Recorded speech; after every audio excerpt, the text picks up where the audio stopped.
This is for 5th grade, Studies Weekly, week number 23, Independence and Revolution, the Government.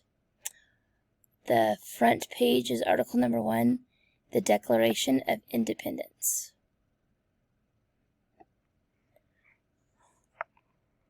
On June 7, 1776, Delegate Richard Henry Lee proposed a resolution to the Second Continental Congress, which stated that these united colonies are, and of right ought to be, free and independent states. The delegates all took a vote on the resolution. The passing vote was counted on July 2nd, 1776. On July 4th of 1776, the United Colonies adopted the document written by Thomas Jefferson. The Declaration of Independence would be sent to King George III.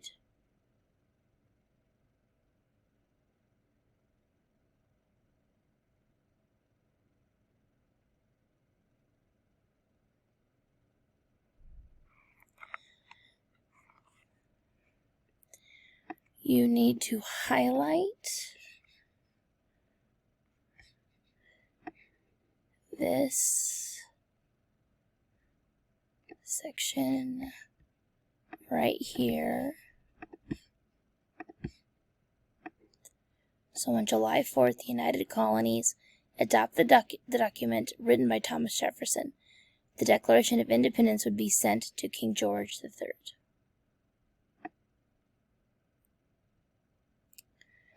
The Declaration of Independence contains the core values of America in its words. Part 1. The introduction, or preamble, says that all men are created equal. It states that everyone has rights that are unalienable, meaning they can't be taken away.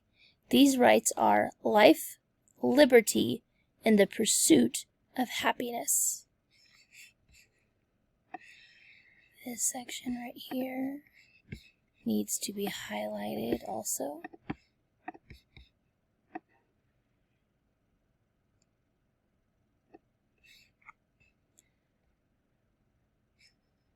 The words written in italics are the actual words of the Declaration of Independence. We hold these truths to be self-evident, that all men are created equal, that they are endowed by their Creator with certain unalienable rights, that among these are life, liberty, and the pursuit of happiness. Part 2 of the Declaration of Independence.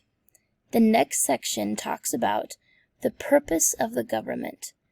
The Declaration states that governments are created to protect the unalienable rights.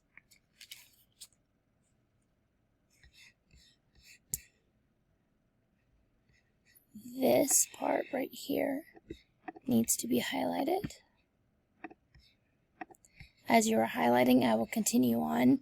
Again, the parts written in italics are the actual words of the Declaration of Independence.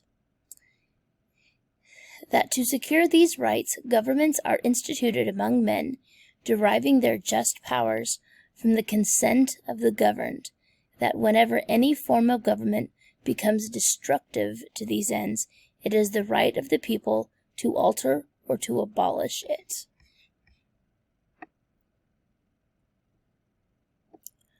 Part 3 of the Declaration of Independence. Then the Declaration shows how the British government has not done its job protecting these rights of the colonists. This is the reason the colonists needed a new government. There are 27 grievances listed as evidence against King George III. Here are just 6 of them. In this section right here, you need to highlight.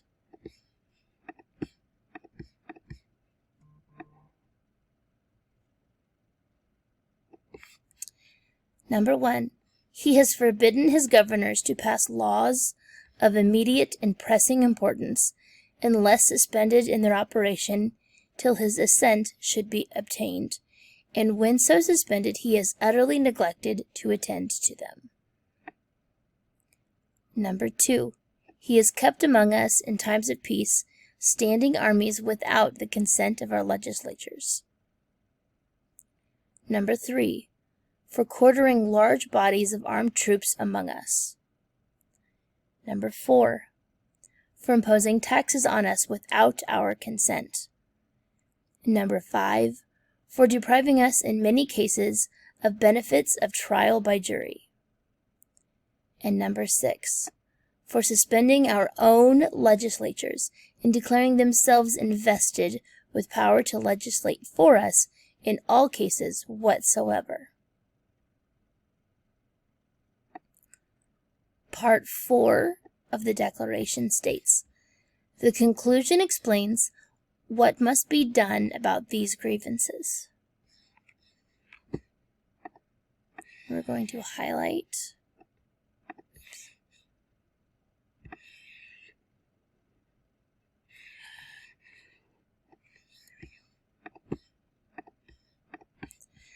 that these united colonies are, and of right ought to be, free and independent states, that they are absolved from all allegiance to the British Crown, and that all political connection between them and the state of Great Britain is and ought to be totally dissolved.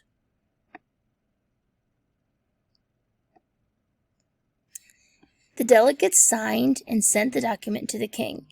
They stated their concerns, given their evidence and reasoning, and proposed their solution.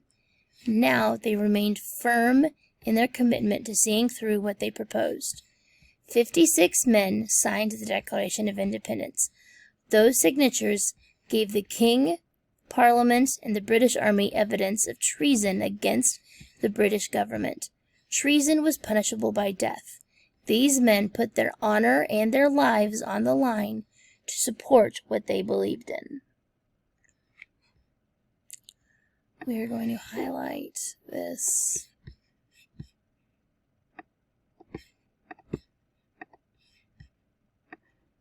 Just this top section right here. That the delegates signed and sent the document to the king. They had stated their concerns, given their evidence and reasoning, and proposed their solution. Now they remained firm in their commitment to seeing through what they proposed. 56 men signed the Declaration of Independence.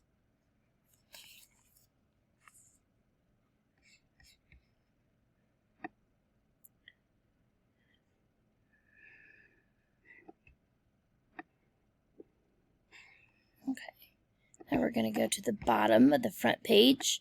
Article number 2, Signers. The signers of the Declaration of Independence were united in their desire for independence. However, they had different strengths and experience. John Hancock signed first and has the largest signature. Hancock was very active in the Sons of Liberty. He escaped capture by the British regulars at Concord and Lexington. In Philadelphia, the other delegates of Congress voted for him as president. We are going to highlight,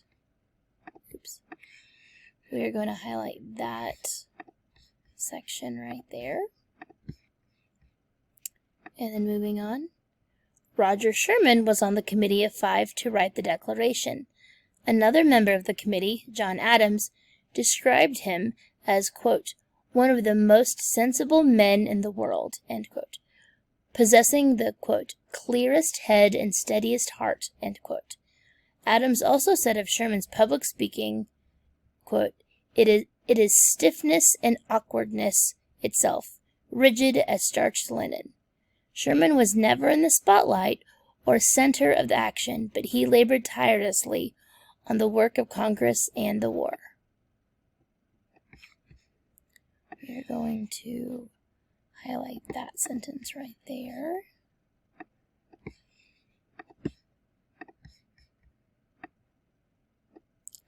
Benjamin Franklin was also a member of the Committee of 5.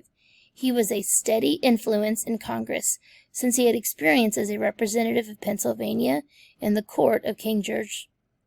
Franklin urged the colonies to work together. At last, he helped them unite by signing the Declaration of Independence.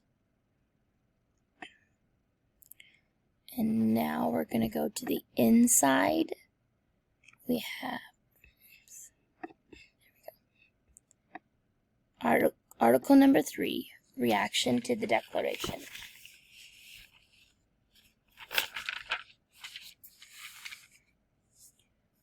We are actually going to skip this one, and we will read it on the second half of our video.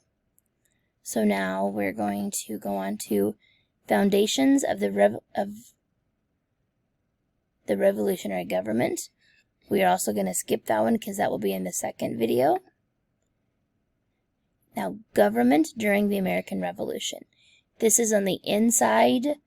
It starts on the top left-hand side. It's the big main article. During the American Revolution, many of the sessions of Congress took place in Philadelphia. However, the delegates of the Congress had to change the location of their meeting multiple times for various reasons throughout the Revolutionary War. 1774. First meeting in Philadelphia. The First Continental Congress was sparked by the coercive acts passed by the British Parliament. Delegates representing the 13 colonies came together to discuss how they could protest the coercive acts and potentially resolve the issues between the colonies and Parliament. Delegates drafted the Declaration of Rights, which emphasized their loyalty to the Crown, but explained why they felt the colonists were being taxed unfairly. Then they published the Articles of Association, which called on the colonists to stop importing goods from England as a form of protest. If Parliament didn't address their grievances by the following year, the American colonies would stop exporting goods to Britain. May 1775. Second meeting in Philadelphia. A year later, the Second Continental Congress began on May 10th of 1775, after fighting had already broken out between American colonists and British soldiers at the battles of Lexington and Concord the month before.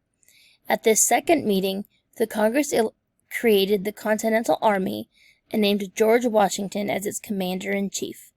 The Congress published the Declaration of the Causes and Necessity of Taking Up Arms, and then followed it up with the Olive Branch Petition.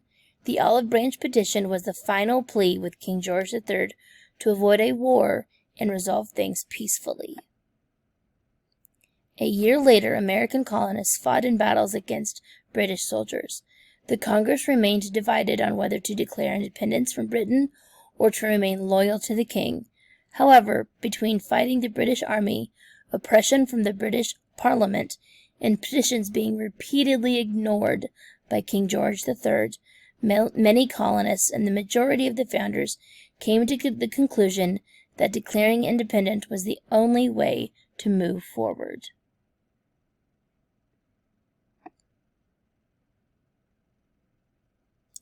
(1776) Relocation to Baltimore. In 1776, the founders met in Philadelphia and finally made the decision to draft the Declaration of Independence and to formally break from Great Britain. In doing this, the American colonies officially declared war on Great Britain. The Declaration was drafted and ratified in July and August of 1776. By this time, the British Army was advancing toward Philadelphia.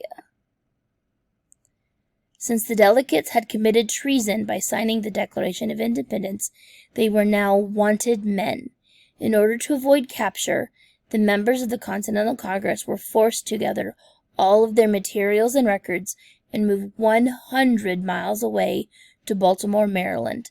There, they met again in December of 1776.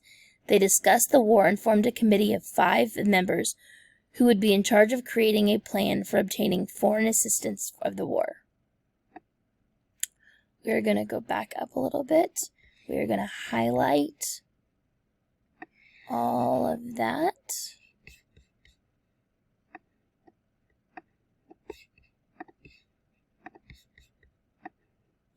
I'll give you a second to look through that.